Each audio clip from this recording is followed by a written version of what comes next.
동안 우리 부흥의 말씀에 집중하는 동안에 다윗에게 많은 변화가 있었습니다. 도대체 그러면 그 동안에 어떤 변화가 있었는지 한 3일 동안의 얘기를 좀 살짝 해보도록 하죠. 아시는 것처럼 이제 압살롬이 반역을 저질렀죠. 이 반역을 저지르고 이 예루살렘 성으로 이제 들어왔을 때 어쩔 수 없이 다윗은 피해서 광야길로 걸어가야 됐습니다. 그런데 이 사이에 이제 다윗을 따르는 여러 무리가 있었지만 다윗이 이제 돌려보낸 사람들이 있었습니다. 이 사독과 같은 이제 제사장 일행과 그의 오랜 책사이자 친구였던 후세라는 사람이었는데요. 그 사람들을 보내서 이 사독은 하나님의 궤를 그곳에서 거룩하게 지키게 했고, 또 후세는 뒷날을 위해서 이제 그곳에서 이제 다윗을 돕기로 이렇게 약속을 했습니다. 그리고 압살롬이 예루살렘 이제 궁에 들어왔었을 때 제일 먼저 이제 문제가 뭐냐면 지금 도망가는 다윗의 일행을 어떻게 할 거냐였습니다. 여기에 대해서는 이제 두 가지 의견이 나왔어요. 첫 번째, 그 당시에 이제 젊고 똑똑한 이 아이도벨이라는 이 책사는 지금 당장 이 별동대 특공대를 조직을 해서 가서 뒤를 밟아서 빨리 해결을 해야 됩니다. 죽이란 소리죠. 반면에 후세라는 사람은 아닙니다. 지금 그럴 때가 아니라 이제 왕이 채신이 있으니까 이제 먼저 위신을 먼저 채우시고, 그리고 사람들을 다 모아서 천천히 가서 천천히 이제 이 숫자로 이제 압도를 해서 항복하게 만들어라, 죽여라, 이렇게 얘기를 한 거예요. 그 두 가지의 안에 압살롬이 어떤 쪽을 택했을까요? 다행히도 후세의 말을 들었어요. 이미 승리했다는 그 생각이 있었고 도취되었기 때문에, 그래서 아히도벨의 이야기 빨리 가서 해결하라는 그 얘기를 듣지 않고 후세 천천히 많이 가서 하자, 이 얘기에 넘어갔습니다. 근데 사실 후세는 다윗에게 도망갈 시간, 그리고 뭔가 다시 싸울 수 있는 시간을 벌어주기 위해서 꾀를 짠 거죠. 결국 이것이 이제 계기가 돼서 아히도벨은 앞으로 이 쿠데타가 성공하지 못한 것이라는 것을 알고는 고향으로 돌아가서 스스로 목숨을 끊습니다. 반면에 이제 압살롬은 승리감에 도취되고 자기가 왕이 된 것에 이제 이 마음이 완전히 이제 열렸기 때문에 다윗을 어떻게 하면은 이제 꺾고 완전한 이 왕의 자리를 꿰찰 수 있느냐, 이런 생각을 했겠죠. 그리고 나서 이제 전쟁이 일어납니다. 이제 전쟁이 일어났는데 그 전쟁의 양상이 생각한 것과는 전혀 다르게 일어나죠. 요압이 이미 이제 전술과 이 전쟁에 능한 사람이었기 때문에 일종의 이제 매복을 통해서 이 압살롬 일행을 무찔러 버립니다. 이때 압살롬이 뜻하지 않는 패배를 당하고 걸어가는 길에, 덜망가는 길에 머리가 나무에 걸려버려요. 그래서 머리가 나무에 걸린 채 나무에 매달려 있을 수밖에 없었어요. 그런데 그러한 모습을 본 요압이 그 압살롬을 죽여버립니다.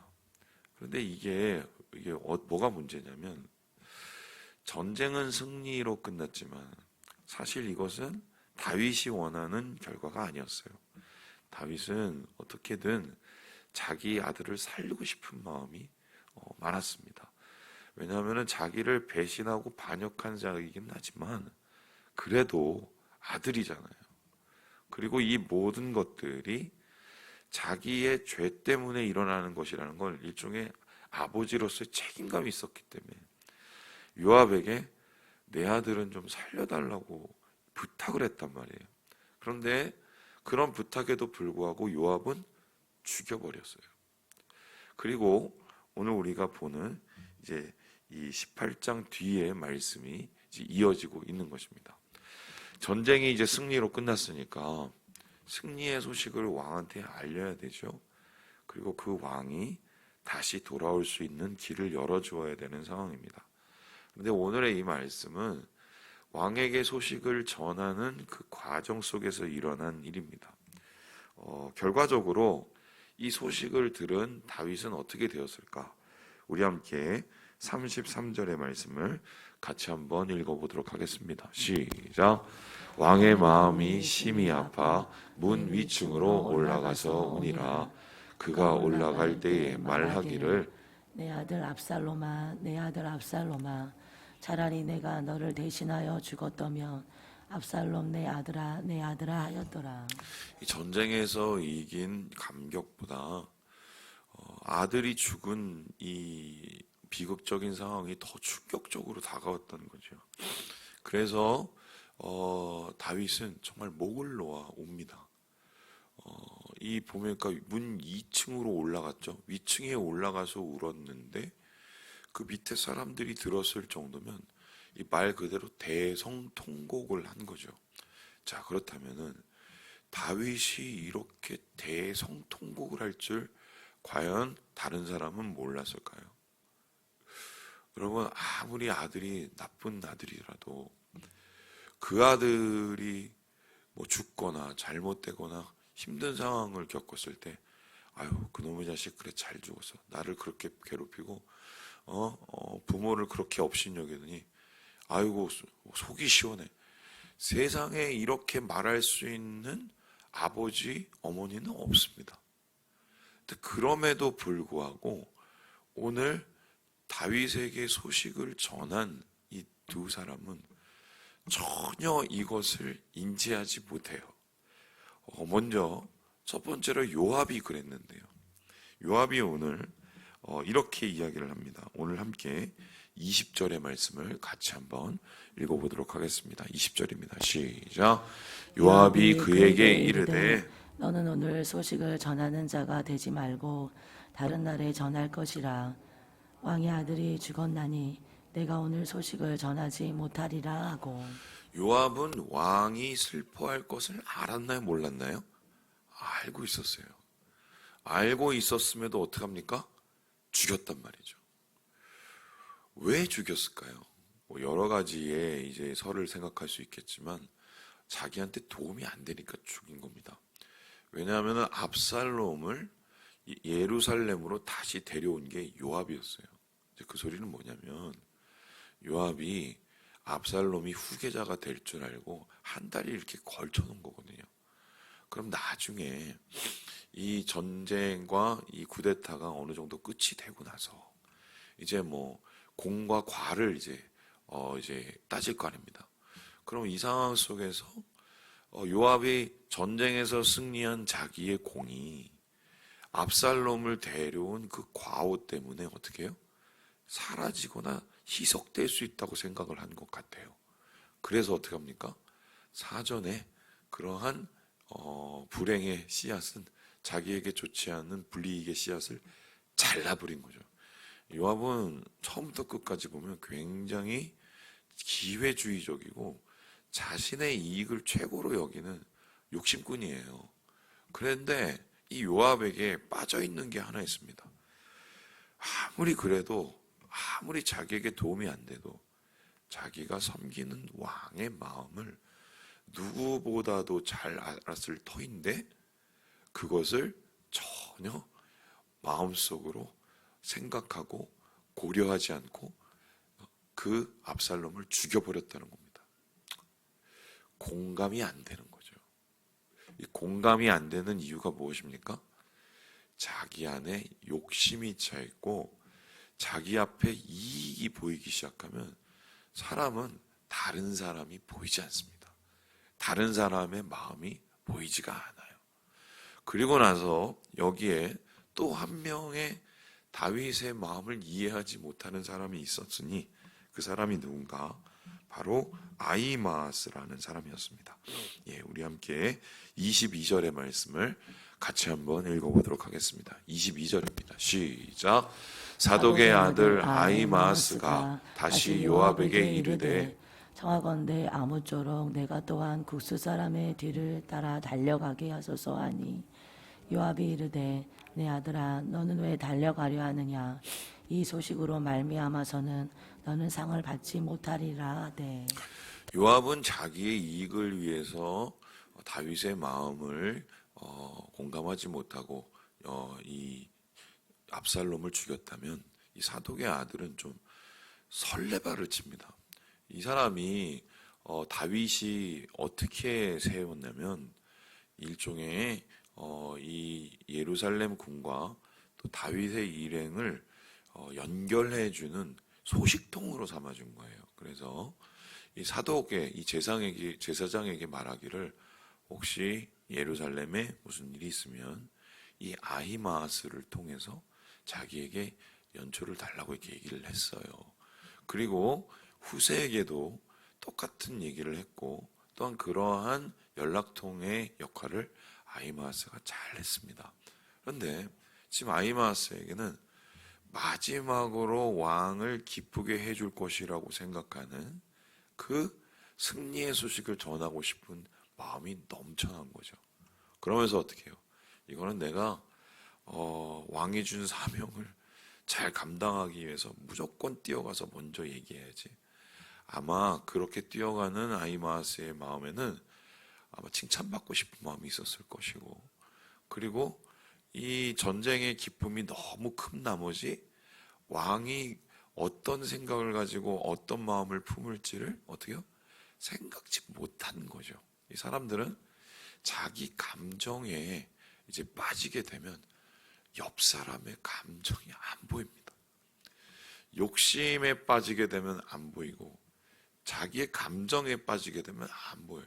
그래서 이런 거 아시죠? 자기가 슬프면 세상이 다 슬퍼 보여요. 자기가 기쁘면 세상이 다 기뻐 보입니다. 그렇게 사람은 매우 자기중심적인 사람인데 이렇게 하지 말라는데도 그거를 또 하겠다고, 그리고 이 승리의 소식을 들어서 이 왕 앞에 가서 승리의 소식을 전했더니 이 아히마아스에게는 뜻하지 않는 일이 벌어집니다.